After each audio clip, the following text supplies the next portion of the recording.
Welcome back to the channel, everybody. I have something very special to share with you today. A project that I've been working on for a long time now. If you've been around here for a little bit, you've probably heard me talk about the Lapidary Journal at some point in time. Maybe you saw at some of the rock shows that we've gone to, that I'm always looking for Lapidary journals, you know. And I've done that because they are absolutely incredible. These are incredible publications. So a little bit of a history on the Lapidary Journal. Leland Quick started the Lapidary Journal in 1947. Previous to 1947, the world of lapidary in America was a secretive world. It was a world where if you wanted to learn something about rocks and minerals, you had to know somebody. Now, there were some other publications at the time. There was things like The Mineralogist that touched on lapidary aspects, but for the most part, you were kind of on your own. Hopefully you knew somebody, hopefully you had the ability to build some of your own machines, and well, Leland Quick saw an opportunity to, I guess, capitalize on this kind of growing hobby of rocks and minerals as he saw it, and went around. At this time, he was a pharmaceutical salesman. He went to a bunch of different rock shops and sold pre-subscriptions to the Lapidary Journal, something that he hadn't even made yet. And he got enough pre-subscriptions to produce year number 1 of the Lapidary Journal. And there was 1,000 of each of these printed. And while I have them here, and we'll talk about these here shortly, they are incredible.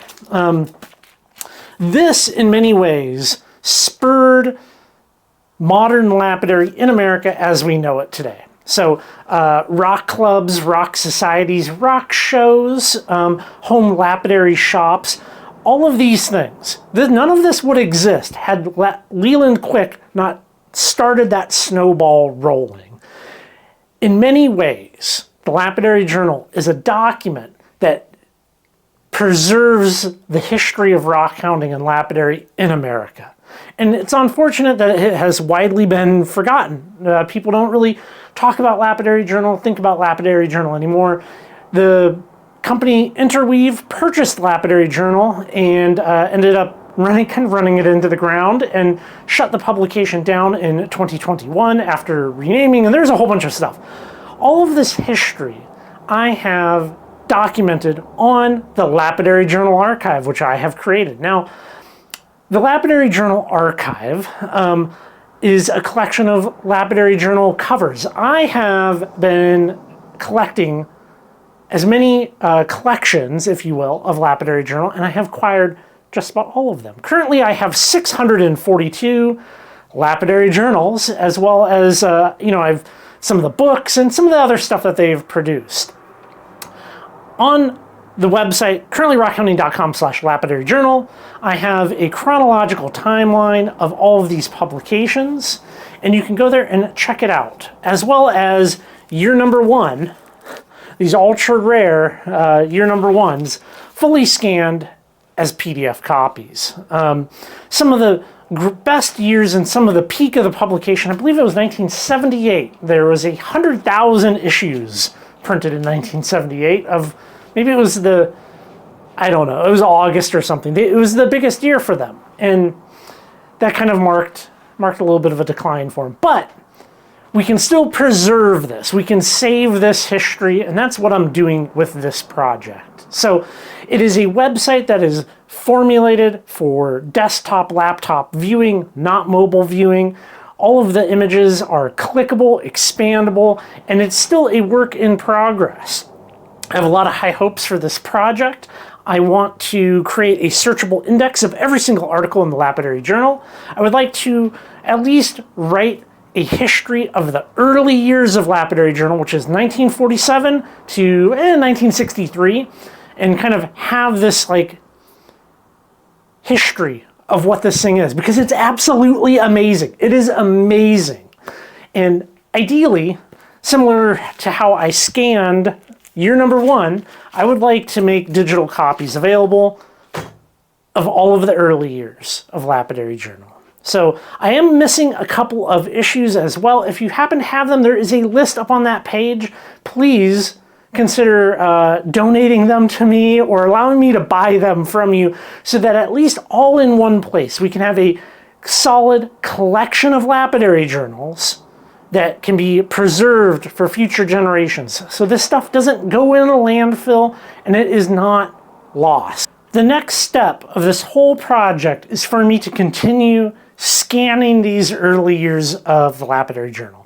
Currently, my setup is to have a flatbed scanner like you'd have on the top of a kind of a business printer and scan each page and build these PDFs.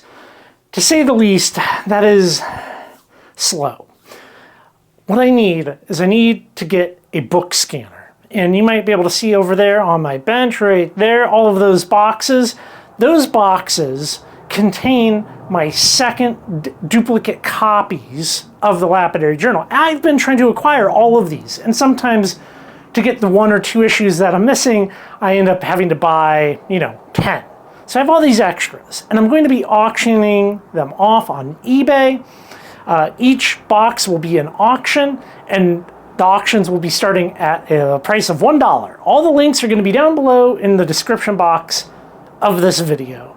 All of the proceeds of the sale of those Lapidary journals are going to be going directly to a book scanner so that I can save these, make digital copies of them, and in general, produce a digital library on the website. So that's where I stand with this. If you want to support this project, you can check out those links down below. If you don't want to bid on these Lapidary journals, you can always support this work that I'm doing trying to preserve Lapidary, all of the stuff that you see here, by heading on over to Patreon. There'll be links down below to that as well. Everybody else, I appreciate you making it to the end. Go check out the website. It is, of course, free, ad-free, and enjoy it.